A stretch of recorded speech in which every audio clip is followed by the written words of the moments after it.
How does your environment influence you? Welcome to day 6. My name is Lucie, and I'm in this journey of, kind of a reset for the next 35 days. And today, what I experience is this reminder about how our environment is impacting us. And it's one of the reasons why I travel often is actually to change my surrounding, to get a reset, energetically reset from the place I live in Bali to outside, whatever it's, changing the area and going to another area instead of the ocean. I'm going to Ubud in the jungle, or on the other side of the ocean in Amed, or to other islands. So it's just getting out of my environment. But also when I travel, like right now in Dubai, I love the shift. It's totally not the opposite, but almost the opposite of what Bali is and what is the energy in Bali. But Dubai offers this expansion, this in a way no bullshit around money, and just that everything is available, is limited. And I do love those type of shifts, because we can be nourished or losing energy through our environment. So it's a very interesting concept that I think is not even speak about. We often speak about, the human beings that surround us, but what about the environment we live in? And it's so important. So when I travel with intention. I want to use the energy of the place to help me grow, to help me transform whatever I'm going through, or just to enjoy, to be rested, to nourish myself. Bali has this energy of reconnecting to your deeper inner self and nourishing, and we call Bali Mama Bali. So it's this mother energy that is taking care of us in some shape and form. Why is not that. It's, for me, is elevation, is expansion, is breaking the glass ceilings that we put ourselves in. And it's about to be conscious of what we desire and how next level, bigger step we would love this to be.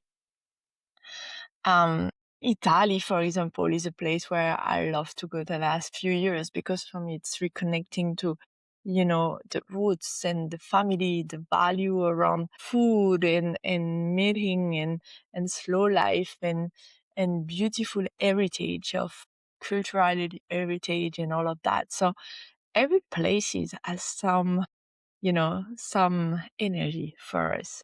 So it's one of the reasons why I travel. And then it's not just about, traveling and getting in movement so often, but it's about also our home. Where is our home? Where are we based? And how is the surrounding? Because 2 weeks ago, I did a spring reset, clearing in my house with the Balinese healers that come to make offering for the spirits and clear up energy and renew the vibration. And the healer at the end was telling me, Lucie, I don't think it's a good place for you, because the surrounding is so poor and the vibration is so low. So you're fine now, but every time you will have to do those things to bring more offering or more, it's going to be more work to actually feel expansion, feel great there. And it was a great reminder, because for me, I never really thought about that when I live in Bali. But when I live in Australia, somehow from the first really beginning of time when I live in Sydney, I was already in those very beautiful area, Vaucluse and Rose Bay and Woollahra, those beautiful Bronte, and so those beautiful neighborhood.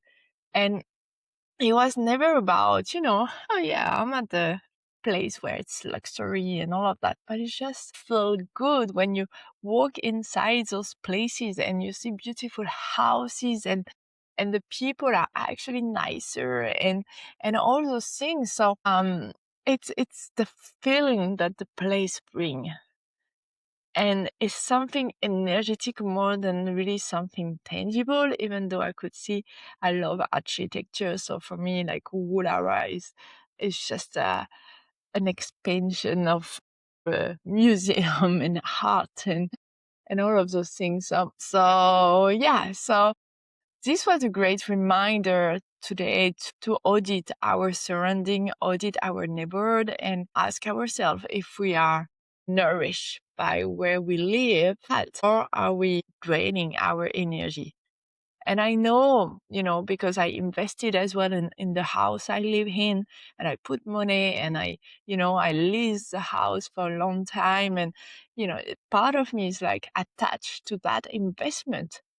And there is another part of me, it's like, Lucie, this doesn't make any sense. Why you would stay in a place because you invested money? There is probably an exit door that would feel comfortable without losing all the money.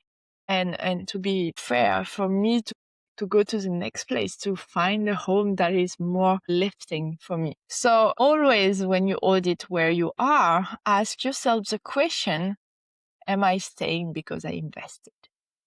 Because of the money? And yes, I wouldn't be surprised, because even me that say a lot, money shouldn't be the reason or the excuse that we do certain things. We, when it's about bigger amount invested in time and energy, I did renovation and, it's money. So it's big part of what we project as when we invest and why we invest and all of those things. So even though we invested, look at the attachment. Because an investment, I don't think a good investment is always mean forever. So I think learning to know when to take the exit door for ourselves, to choose ourselves in that particular moment, I think it's liberating. And this is what I'm going to do for myself in the next couple of weeks. I'm going to find out how I can exit that house without putting myself in angry because I'm losing money, or staying because I put the money down. So this is an amazing reflection today about that. And then the second level of today is really about, the people we spend time with. And this I think it was never really conscious for me before, but the last 5-6 years, it became really conscious. As soon as I say that, maybe some of you will think, yeah, but you cannot change your friends. Well, you can, in a way. I'm not telling you to fire your friends, but just to audit, just to look at who are the people you spend the most time with. Are they inspiring you for what you want to become and what you want in your life? Or they are, or you are the one that pulls them up and drives them up?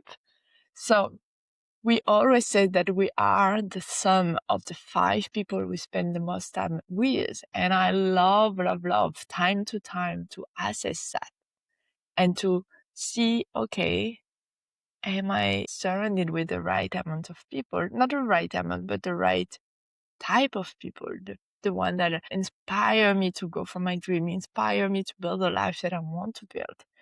And over the years, I'm super grateful. I grow my friendship across border. I'm really a citizen of the world, where I have friends in Europe, in Asia, in America, in Canada, in Mexico, like in a few different countries, Australia, and really deep friends. And even though we don't live in the same place, I know today that I can make a phone call. I can have the conversation I need to have when, things happen, or when I want, or I want to just be there for them, both ways, of course. So the question is always about, okay, assess who you are spending your time with, and is those people helping you. Last year, I made a decision to join an adventure club group in the US while living in Bali, so far away. But it's because I needed to be surrounded by people that are successful in business, but that are also successful in their relationship and have families.